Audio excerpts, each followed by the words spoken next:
다음 종목은 유튜브에 손미경님이 남겨주신 에코마케팅 가겠습니다. 26,500원에 15% 갖고 계신 종목입니다. 이 종목도 최근에 시장과 함께 좀 많이 하락했었네요. 5월 달에 22,000원까지 내려가면서 좀 마음고생을 하셨을 것 같아요. 오늘 종가는 0.2% 상승 24,200원에 거래를 마쳤습니다.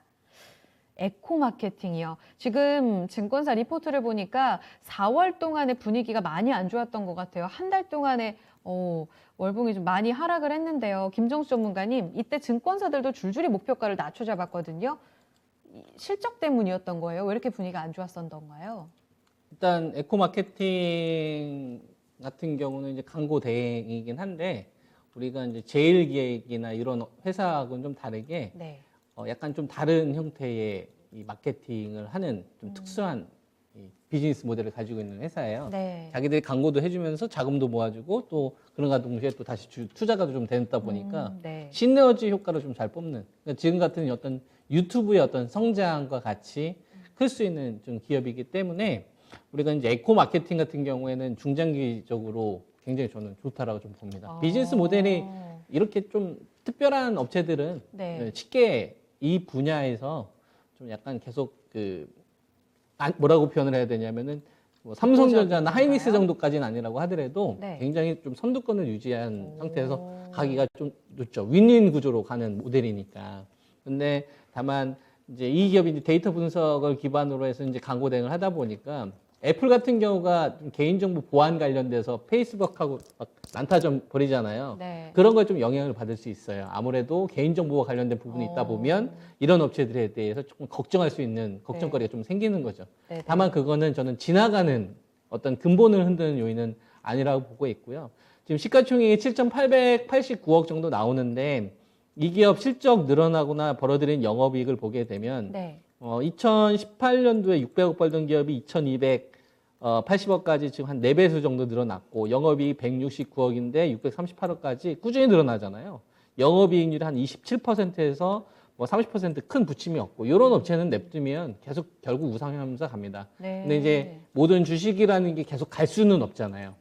가다가 보면 가격 조정도 있을 거고 그다음에 상대적으로 좀 다른 주식들 주도주들이 나오면 비교도 되다 보니까 쉬는 과정이 나오는 거지 종목 자체로는 굉장히 훌륭한 기업이라고 좀 봅니다. 그래서 26,500원에 15%면 전 중장기적으로 저는 보유 의견 좀 드리고요. 네. 중간에 이제 가다가 단기 악재는 좀 있을 수 있어요. 시장이 아무래도 뭐 출렁거림이 나오면 이런 주식들도 이제 조정이 나오겠죠. 다만 저는 에코 마케팅 같은 경우에는 시간의 문제이지 다시 저는 전고점 넘어갈 수 있을 거다.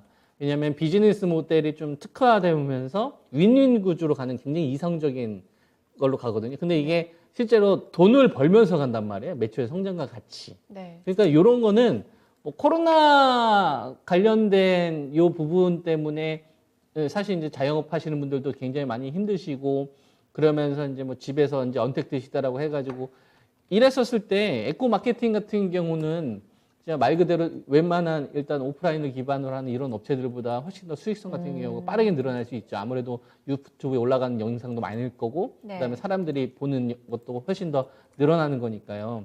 그래서 에코 마케팅은 저는 결국은 다시 신고점 좀 돌파할 거다. 중간에 이제 가격 조정과 기간 조정을 좀 어떻게 버티느냐의 문제라고 좀 보고 있고요. 네. 그래서 저는 목표치는 전고점 돌파로 보고 있기 때문에 네. 33,150원 하고 지난번 32,000원이거든요. 그래서 전 요 이상권 그러니까 33,150원이니까 한 34,500원 이상 제시해드리는 최소 목표치가 그 정도고요. 네. 그리고 단기적으로 좀 걸리는 자리를 보면 이 자리에서 계속 좀 반응을 합니다. 그러니까 뭐 시장의 영향도 있을 거고 거래량의 어떤 감소도 있을 텐데 22,800원 정도 되겠네요. 그래서 지금 보면 22,800원 정도가 만약에 무너지게 되면 그 아래에 있는 한 2만 원대 초반 정도. 그러니까 15% 만약에 지금 현재 시장이 좀 출렁거림이 나와서 조정이 나온다. 그러면 한 2만 원대에서 22,500원은 저는 오히려 좀 비중 확대 의견을 좀 드리고 지금은 매도보다는 좀 네. 답답할 수는 있겠지만 예. 저는 참을 만한 기업이다. 투자할 만한 충분한 가치가 있는 기업이다라고 생각을 해서 저는 네. 보유 의견, 중장기 의견입니다. 예. 단기 관점이 아니라. 네. 이렇게 의견 드리겠습니다. 혹시 지금 짧게나마 지금 장 마감하고 나서 공시가 나왔는데요. 그리티라는 기업에 이제 5%가량 지분 취득 결정하면서 전략적인 제휴 방향으로 가겠다. 삼자배정 유상증자 호재입니다. 투자 소식으로. 네, 호재입니다. 아. 삼자 배정이 여러 가지가 있어요. 네. 일반 공모가 있어요. 불특정 다수에게 네. 하는 게 있고, 이런 거는 이제 아무래도 주식이 한 주가 된 게 두 주가 되는 거니까 주식이 희석이 되는 거잖아요.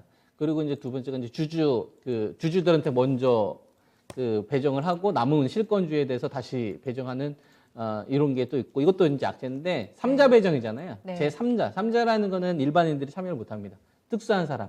그러니까 지정으로 특수한 가서. 사람이 참여를 하는 거기 때문에 돈은 네. 들어온단 말이에요. 돈은 들어오는데 이게 1년 동안 보통 거래를 못 하게 하거든요. 그러니까 현금은 들어오고 한 1년 동안 물량을 못 팔게 되니까 네. 회사 입장에서는 사업하기 되게 좋죠. 음. 저리로 돈을 확보할 수가 있는 거니까. 네네. 그래서 이거는 긍정적으로 봐야 되는 내용입니다. 그렇군요. 대형 호재까지는 아니라고 하더라도 예. 악재는 아니니까 걱정하지 마라. 네. 그리고 이 기업 진짜 투자할 만한 값어치가 있어요. 오, 알겠습니다. 전략 굉장히 도움 되셨을 것 같아요. 손미경님, 지금 자리는 오히려 22,000 최근 조정받았을 때가 비중 확대 자리였던 것 같아요. 인내하고 기다릴 수 있는 값어치 있는 기업 이렇게 좀 평가드리면서 33,000원 거의 뭐 직전 고점까지는 보유 의견 드리겠습니다.